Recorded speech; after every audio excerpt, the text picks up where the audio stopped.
મહેરબાન પોલીસ અધિક્ષક શાસ્ત્રીનોએ વારંવાર સૂચના આપેલ છે કે નડિયાદ શહેરમાં ટ્રાફિકની સમસ્યા દિવસે દિવસે વધતી જાય છે, તે અનુસંધાને કાર્યવાહી કરવી, જે અંગે અમે છેલ્લા 15 દિવસથી ટ્રાફિકની કામગીરીની કાર્યવાહી કરી રહ્યા છીએ।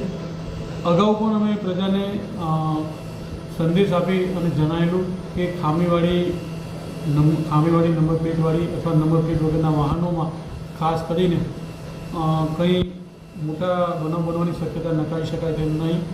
તેને કારણે પ્રજામાં જાગૃતતા આવે તે સારું અમે પ્રેસ માધ્યમથી પણ પ્રજાને અપીલ કરેલી। આજ રોજ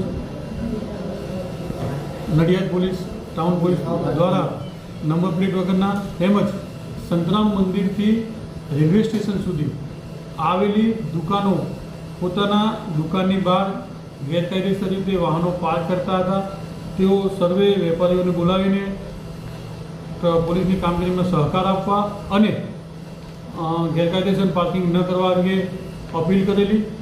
અને હવે પછી પણ જો આ વેપારીઓ દ્વારા આવી રીતે પાર્કિંગ કરવામાં આવશે તો પોલીસ દ્વારા દંડાત્મક કાર્યવાહી કરવામાં આવશે।